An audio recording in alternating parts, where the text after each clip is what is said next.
मंडळी इकडे वातावरण बघा सडनली चेंज झालं आणि पाऊस आला. सकाळपासून वातावरणच तसं होतं, असं जोरात असं नाही. पण हे बघा पत्रे बित्रे साफ ओले करून गेला.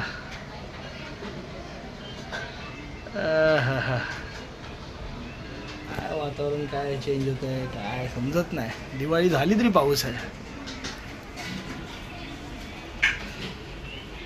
या मंडळी इकडे जेवायला आज समीक्षाने खूप दिवसांनी इकडे बघा बिर्याणीसारखं काहीतरी बनवलंय. नक्की बिर्याणी झाली बिर्याणी बनवले. भातामध्ये मटण टाकले मस्त की. तर या मटन चिकन बिर्याणी, या मंडळी चिकन बिर्याणी खावी येते मस्त की छान लबाबदार ना रे, जबाबदार आहे. ही खाल्ली तर तुम्हीच जबाबदार. हे बघा मंडळी पाऊस बघा कसा जून जुलै महिन्यासारखा पाऊस पडतोय. काय म्हणणार. हे बघा तुम्ही म्हणाल का दिवाळीचा मौसम चालू आहे, दिवाळीच्या सुट्ट्या चालू आहेत. काय रे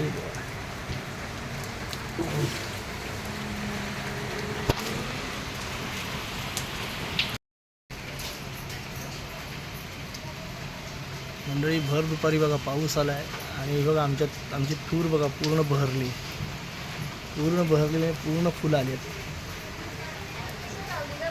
मुंबईत लावलेली आम्ही छोटीशी तूर आता मोठी झाली आहे आणि हे बघा तिला शेंगा यायची प्रोसेस देखील चालू झाली.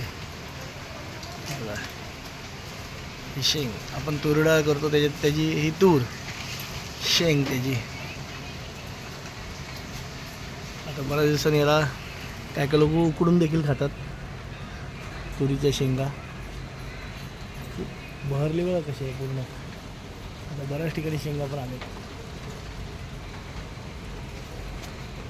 लाल फुलं पिवळी असतात ॲक्च्युली. शेंगा बघा इथे शेंगा लागायला स्टार्ट झालेली आहे. आणि हे काय झालं मंडळी पावसाला. हा पाऊस का असा करतोय मंडळी. बिचाऱ्या शेतकऱ्याचे असे हाल व्हायला लागले ना. आता शेतकरी शेती सोडून ना खरंच वेगळ्या कामाकडे वळेल, शहराकडे वळेल आणि मग शहरं त्याला आपल्या मगरमिठीत घेतील. आणि शेतकरी एकदा विस्थापित झाला तर आपल्याला आपल्या अण्णांना दशा होईल. जर निसर्गाचं असंच चक्र चालू राहिलं तर.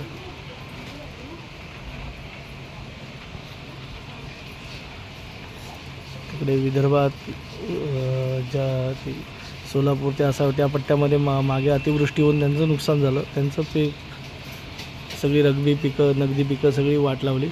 आता कोकणामध्ये भात कापणीचा सीझन चालू आहे सगळीकडेच. एव्हाना जे आता तोंडाशी आलेलं पीक आहे त्याची कापणी आता चालू आहे आणि ते सुद्धा पीक जर असं भिजून गेलं, वाया गेलं तर काय राहणार आहे शेतकऱ्याच्या हाताशी. आम्हाला माहिती आहे निसर्गा की आम्हीच ह्याचे काहीतरी ह्याला म्हणजे म्हणतात ह्याला दोषी आम्हीच आहोत. पण तरी पण आम्हाला माफ कर आणि हे सगळं निसर्ग चक्र बदल. शेंग पण आली आहे बघा. बरं किती कौतुक वाटतं मला. माझा विचार करा एकाच ह्या कुंडीत लावलेल्या झाडाचं मला एवढं कौतुक वाटतं आहे. तर शेतकऱ्याला अख्ख्या त्याच्या शिवारात लावलेलं शेत जर वाया जात असेल तर किती वाईट वाटत असेल.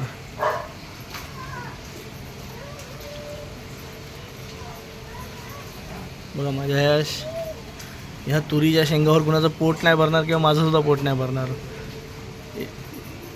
पण विचार करायचे अख्खं एकर शेती ज्यांची वाया जाते त्यांची काय हाल होत असतील.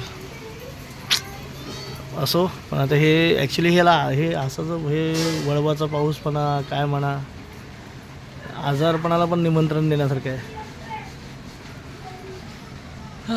पावसा आता इकडे काय एवढा म्हणजे आता धोधो असं पडत नाही. पण बघा हे असं आमची तुरीला आलेली फुलं पण गळून गेली. चला जाऊया जरा झोपूया आपण पण. समीक्षा आता मशीनवर बसले. झालं तुझं मशीनवरचं काम आणि सोबत कीर्तन पण ऐकते. तिचं कीर्तन पण ऐकणं चालू आहे आणि इकडे काम पण चालू आहे. पण हे काय मंडळी इकडे दुपारी सुरू झालेला पाऊस अजूनही काही थांबायचं नाव घेत नाही आहे. बघा हे काय बघा पाऊस बघा धोधोही पडत नाही आहे आणि जोरातही नाही पडत आहे. इथे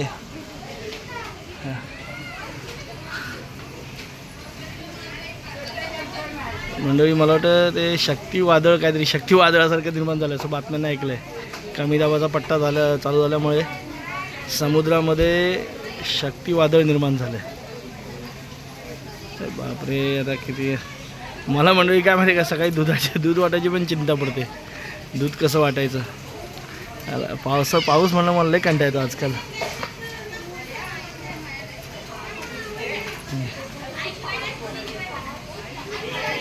छान पाऊस पडतो इकडे, छान कसला पावसाळ्यात पडला ना मंडळी छान वाटतो. पण बेमोसमी पाऊस पडला ना की हेच लागतं. यावर्षी मंडळी सणांची ना फार दिवाळीचं काय हे क्रेज वाटतच नाही आहे. काहीच क्रेज राहिला नाही आहे. शांत नाही. या वातावरणामुळे पण आजार पण वाढत आहे. असो, तर आपण निगेटिव्ह नको बोलूया, पॉझिटिव्ह काहीतरी बोलूया. मॅटर बघा धावते आपली. तर मंडळी चला, आता झोपायची वेळ झाली. जेवण खाऊन झाले मस्तपैकी आणि आता झोपतो. आज दिवस तुम्ही बघितलात, दिवसभर कुठेच नाही बाहेर, कुठेच बाहेर नाही गेलो. दूध वाटून आलो आहे, ते घरात आहे. तेच तिथपासून घरातच आहे, बाहेर कुठे गेलो नाही. आणि वातावरण पण जरा पाऊस पडतो आहे, तुम्हाला माहिती आहे. आता काय असा जोरदार पाऊस नाही, रिमझिम रिमझिम रिमझिम पण चालू आहे दिवसभर. तर आय होप उद्या सकाळी पाऊस नसावा, कारण उद्या वाटायचं आहे दूध. आणि कंटाळा आला पावसात ना. ऐन पावसाळ्यात दूध वाटायला काय नाही वाटत पावसात, पण बेमौसम का पाऊस वेगळाच वाटतो. असो, तरी तुर्तास तरी आता ह्या व्हिडिओमध्ये आता इथेच थांबतो. पुन्हा भेटू उद्या सकाळी. तो tata, bye bye, good night, शुभरात्री.